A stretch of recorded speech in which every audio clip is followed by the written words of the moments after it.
Good morning students. जो अपने 9th class की साइंस की क्लास चल रही थी उसके अंदर आपके 6 चैप्टर कंप्लीट हो गए हैं। 6 चैप्टर कंप्लीट हो गए। उसके अंदर अपन ने क्या है कि 4 चैप्टर तो रसायन विज्ञान से संबंधित बातें कर ली, ठीक है ना, और 2 चैप्टर अपन ने पढ़ लिए इसके अंदर जीव विज्ञान के अंदर। मतलब 1 से लेकर 4 तो अपन ने पढ़ लिए हैं। किसके संदर्भ में? 1 से लेकर 4 तो पढ़ लिए मैंने आपको रसायन विज्ञान के, क्लास 9 की बात कर रहा हूँ मैं। और अपन ने 5वां और 6ठा मतलब 2 चैप्टर 5 और 6 पढ़ लिया अपन ने किसके? जीव विज्ञान के। आज अपन 6 चैप्टर कंप्लीट हो गए हैं लगभग आपके, है ना, लगभग 50% सिलेबस कंप्लीट हो गया लगभग, है ना। अब अपन बात करें 7वां चैप्टर आज शुरू कर रहे हैं अगली इसी क्लास में। तो इसके अंदर अपन पढ़ेंगे आपके कि अपन ने देखो रसायन विज्ञान को, ये जीव विज्ञान के चैप्टर के अंदर अपन ने देखा कि 5वां चैप्टर था आपके कोशिका, है ना, जीवन की मूलभूत इकाई कोशिका थी आपके। उसके संदर्भ में कोशिकांगों के बारे में बातें की, कोशिका के विभिन्न भागों के बारे में। फिर अपन ने बात की कोशिकाओं का समूह।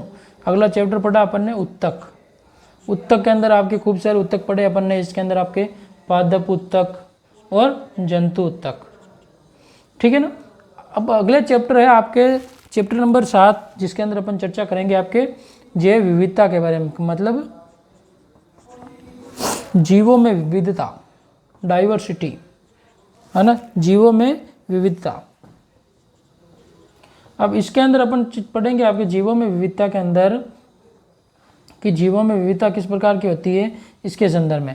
तो ये चैप्टर आपके जैसे अपन देखते हैं, पहले मैं आपको चैप्टर का नाम लिख देता हूँ फिर अपन बात करते हैं शुरू। इस चैप्टर के अंदर अपन क्या क्या चीज़ें पढ़ेंगे, ठीक है। देखो इस चैप्टर में पहले अध्याय number 7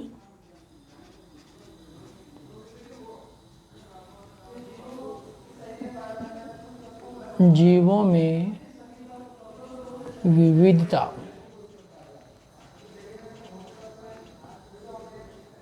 diversity of living organism.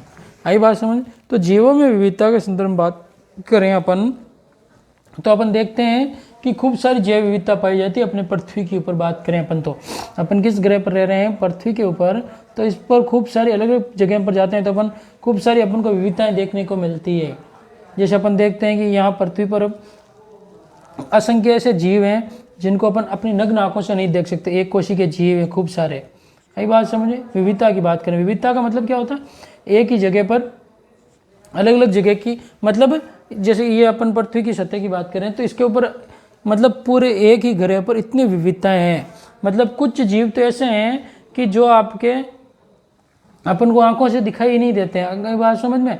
एक कोशी के जीव जैसे अपन बात करें अमीबा की है, आई बात समझ में, पैरामीशियम है आपके, मतलब कि ये जीव अपन इनको अपन नग्न आंखों से, मतलब अपन आंखों से नहीं देख सकते। इनको देखने के लिए अपन को किसका उपयोग करना पड़ेगा? सूक्ष्मदर्शी का उपयोग करना पड़ेगा।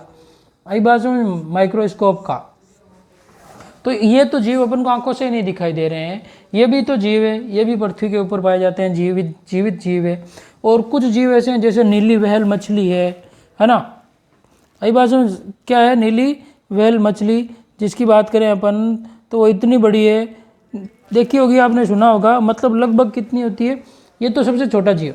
और बड़े जीव के बारे में बात करें अपन, बड़े जीव के अंदर है आपके नीली व्हेल मछली।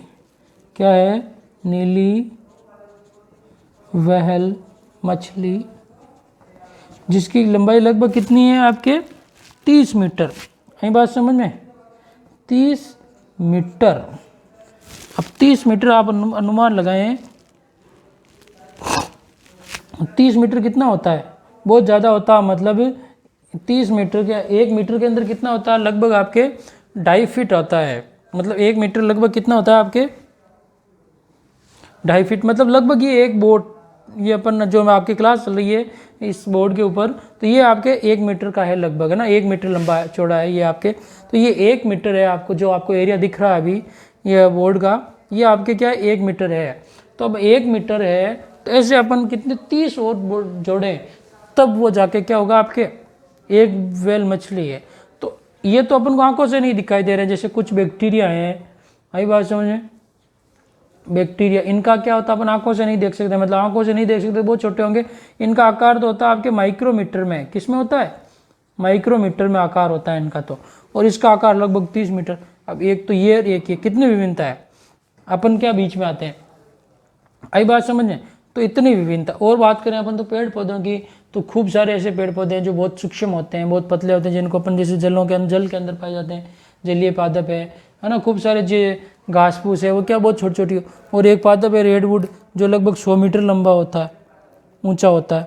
देखते हैं अपन, आई बात सुन सब। ये आपके एक जैसे पादप है जिसका नाम क्या है आपके, रेडवुड। पादप का नाम क्या हो जाएगा आपके, रेडवुड है, जो कितना लंबा है आपके 100 मीटर। अब ये तो बहुत ज़्यादा हो गया ना। और कुछ हैं जो आपके ज़मीन के अंदर जिनका जीवन काल बहुत कम होता है। जैसे अपन फसल बोते हैं, तो जैसे किसी की फसल का 60 दिन है जीवन काल, किसी का 90 दिन है ना। ये आपके 100 मीटर लंबा हो गया पादप। और वो कुछ एक जो ये क्या होते हैं 1 फीट के होते हैं, कुछ सेंटीमीटर के ही होते हैं पादप। आई बात सुनो। तो इस प्रकार से अपन देख सकते हैं कि पृथ्वी के ऊपर क्या है, खूब सारी विविधताएं हैं। कुछ एक जीव हैं जिनका जीवन काल क्या होता है, बहुत कम होता है, कुछ दिनों का होता है। कुछ एक जीवों का कुछ घंटों का होता है। जैसे बारिश के मौसम में अपन देखते हैं वो पंख वाले जीव आते हैं, जो क्या होते हैं कुछ घंटों के अंदर क्या हो जाता है उनकी, कुछ घंटों के अंदर वो मृत्यु हो जाती है उनकी। और कुछ जीव हैं जो क्या होता है, जैसे कछुआ है 300-400 वर्ष तक जीवित रहता है। तो ये विविधता ही है, और क्या है ना। तो ये क्या है, सभी प्रकार की विविधताएं पाई जाती है। कुछ क्या होते हैं जैसे आपके रंगहीन होते हैं, कुछ जीव पारदर्शी होते हैं, और कुछ इतने बड़े होते हैं रंगीन होते, अलग अलग कलर के, विभिन्न कलर के होते हैं। जैसे अपन फूलों की देखते हैं अलग अलग कलर के, कोई सफ़ेद है, कोई येलो है ना, कोई लाल है। इस प्रकार से क्या है अलग अलग कलर के फूल आते हैं पादपों के ऊपर। तो ये सभी क्या है पृथ्वी के ऊपर पाई जाने वाली विविधता है। मनुष्य की बात करें अपन, तो जैसे अपन बात करें अपने एशिया महाद्वीप के अंदर तो पाए जाते हैं। जैसे अपन रहते हैं भारत के अंदर, तो सभी का रंग क्या गया हुआ है। जैसे अपन देखते हैं केनिया है, अफ्रीका के अंदर जो देश पाए जाते हैं अफ्रीका महाद्वीप के, जो भूमध्य रेखा के आसपास के लोग हैं, उनका रंग क्या होता है, निग्रो बोलते हैं जिनको अपन। वो क्या होते हैं, बहुत ही ज़्यादा काले होते हैं। कुछ जैसे अपन देखते हैं ऑस्ट्रेलिया है, न्यूजीलैंड के लोग हैं, इतने गोरे होते हैं, अंग्रेज है ना। तो ये क्या है, विविधता ही तो है उनके रंगों के अंदर, उनके रहन सहन के अंदर।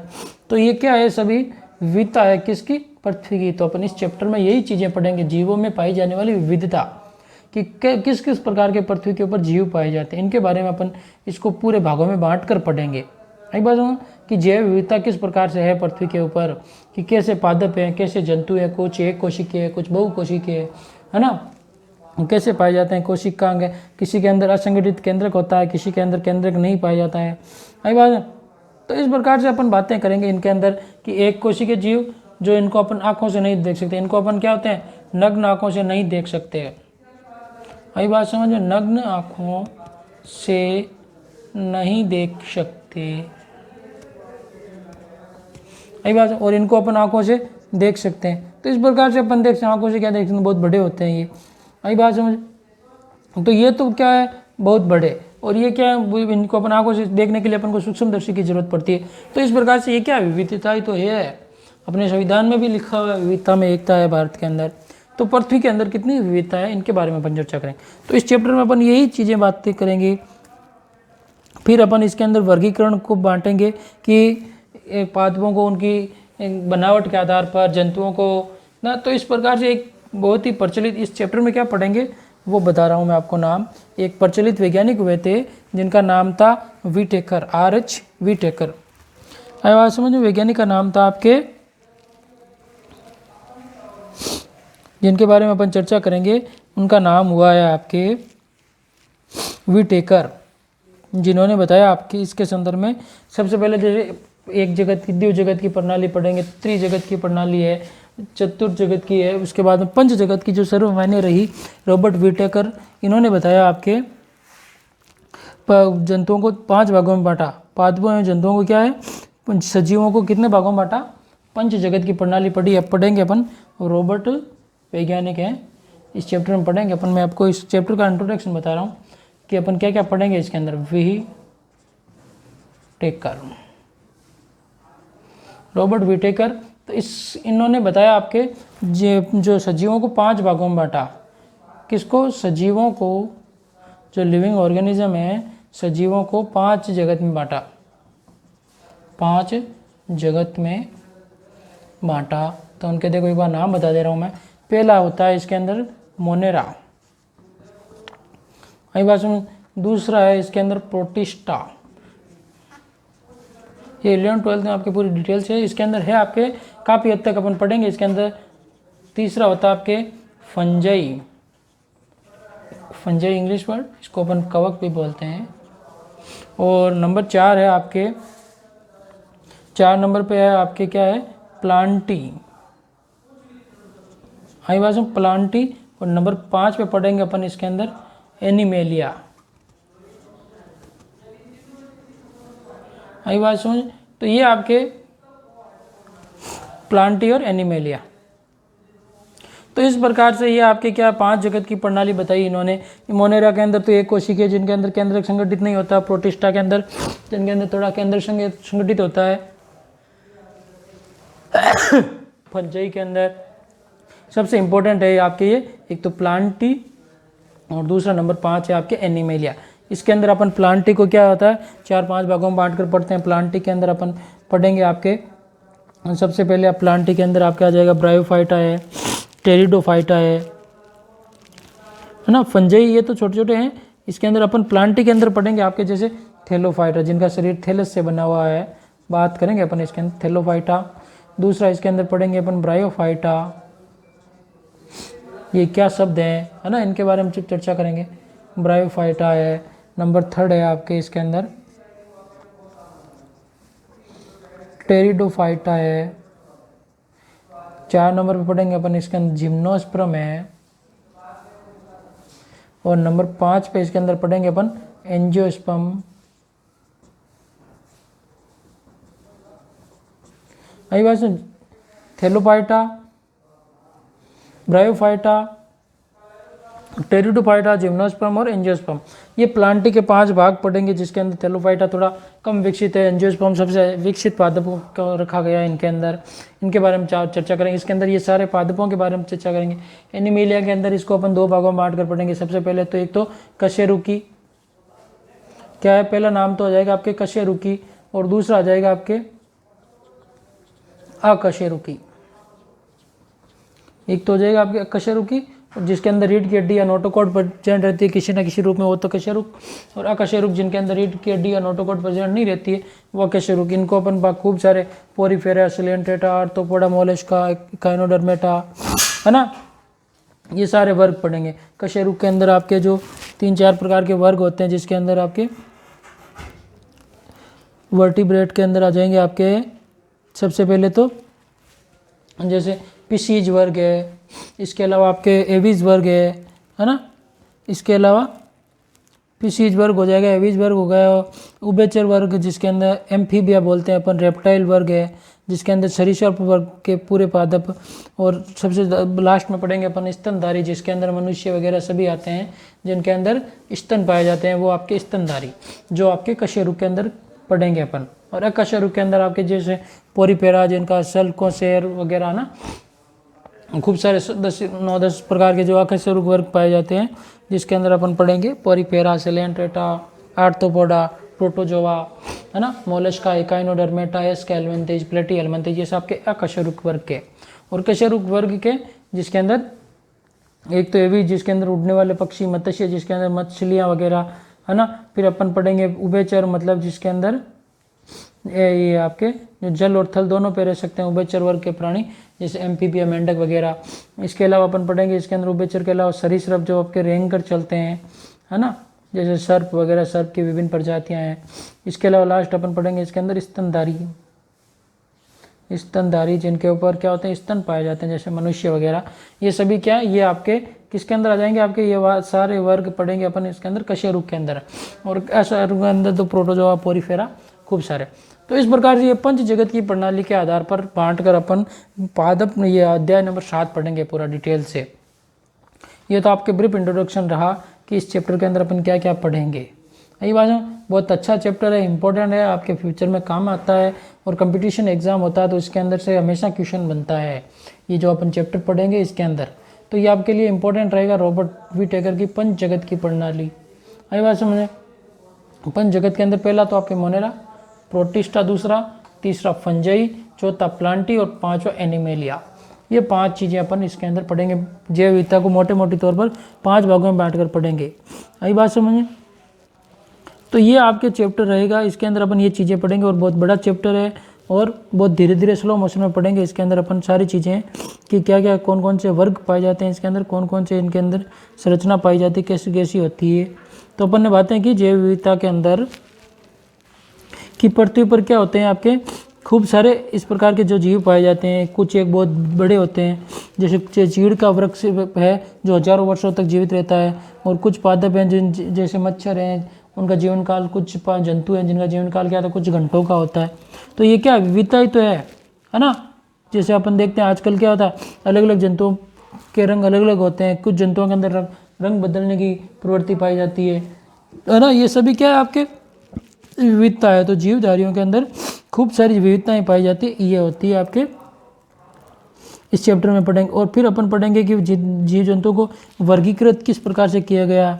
तो इससे पहले सबसे पहले विचार आपके यूनानी विचारक थे अरस्तु, उन्होंने बताया वर्गीकरण का आधार। क्या बताया? वर्गीकरण का आधार क्या रहा, इसके बारे में चर्चा करेंगे।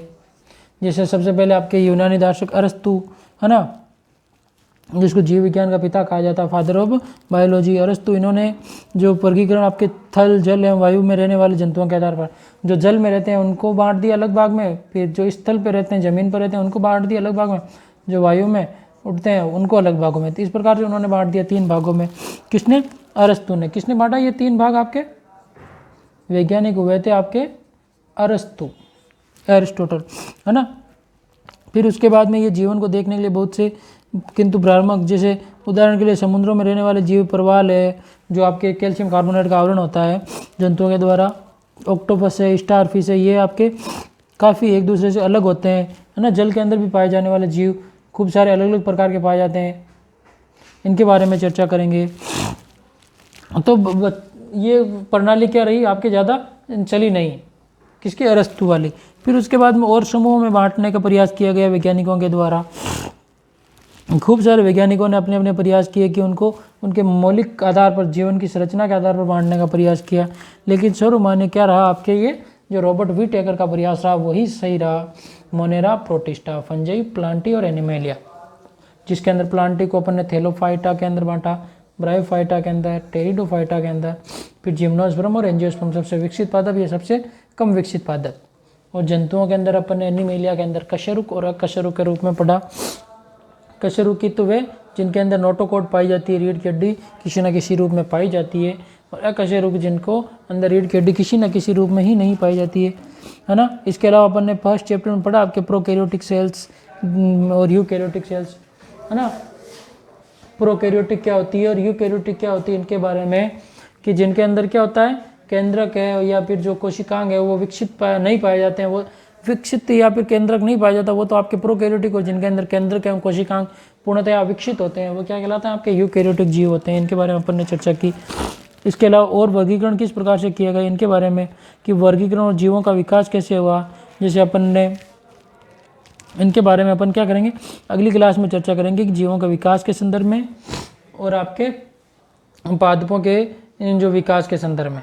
तो आज की क्लास में अपन ने चर्चा की कि इस अध्याय नंबर 7 जो जीवों में विविधता, बायोडाइवर्सिटी ऑफ क्या है, living organism, diversity of living organism, जीवित जीवों में जो पाई जाने वाली विविधता है उसके बारे में, जो मैंने बताया आपको कि कुछ को अपन आंखों से नहीं देख सकते, सूक्ष्मदर्शी का प्रयोग करना पड़ता है। कुछ इतने बड़े होते हैं जैसे 30 मीटर आपके नीली बेल है, 100 मीटर रेडवुड का पादप है, चीड़ का वृक्ष कई वर्षों तक जैसे कछुआ कई वर्षों तक जीवित रहता है। इसके अलावा कुछ जीव है जो कुछ घंटों में ही मृत हो जाते हैं, कुछ पादप है जिनका जीवन काल बहुत कम होता है ना। इस प्रकार से अपन ने चर्चा की।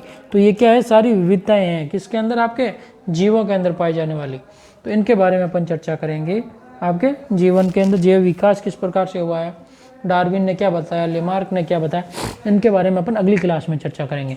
ठीक है ना। तो आज की क्लास के लिए इतना ही, कि जो आपके जीवों के अंदर विविधता है इसके संदर्भ में अपन ने इंट्रोडक्शन की बात की, क्या क्या पढ़ेंगे इस चैप्टर में उनके बारे में बातें की। आई बात समझ में। तो आज के लिए इतना ही, क्या जीवों में पाई जाने वाली विविधता के बारे में। आगे की बातें अपन क्या करेंगे आपके अगली क्लास में करेंगे, मतलब जीवों का विकास कैसे हुआ है, जीव जंतुओं का जो विकास है वो किस प्रकार से हुआ है, जीवों के विकास में क्या क्या सिद्धांत कार्य किए, डार्विन ने क्या सिद्धांत दिया, लेमार्क ने क्या सिद्धांत दिया, इनके बारे में। उत्परिवर्तन का सिद्धांत क्या, जिसके अंदर क्या होता है, अचानक परिवर्तन होते हैं, वो उत्परिवर्तन। तो इस प्रकार से अपन बातेंगे। सबसे बेसिक मेन टॉपिक ये रहेगा आपके रॉबर्ट विटेकर की पंच जगत की प्रणाली। इस चैप्टर में अपन बातें करेंगे कि रॉबर्ट विटेकर ने पंच जगत की प्रणाली में क्या बताया। ये बात समझें। कुछ जीवों सजीवों में 5 जगत बांटे, मोनेरा, प्रोटिस्टा, फंजाई, एनिमेलिया और प्लांटी। ये आपके जो आपके कंपटीशन का एग्जाम होता है उसके अंदर आपके ये इसका क्वेश्चन हर साल मिलता है आपके। आई बात समझ में। तो आज की क्लास के लिए इतना ही, आगे की बातें अपन अगली क्लास में करेंगे। ओके, गुड लक, धन्यवाद।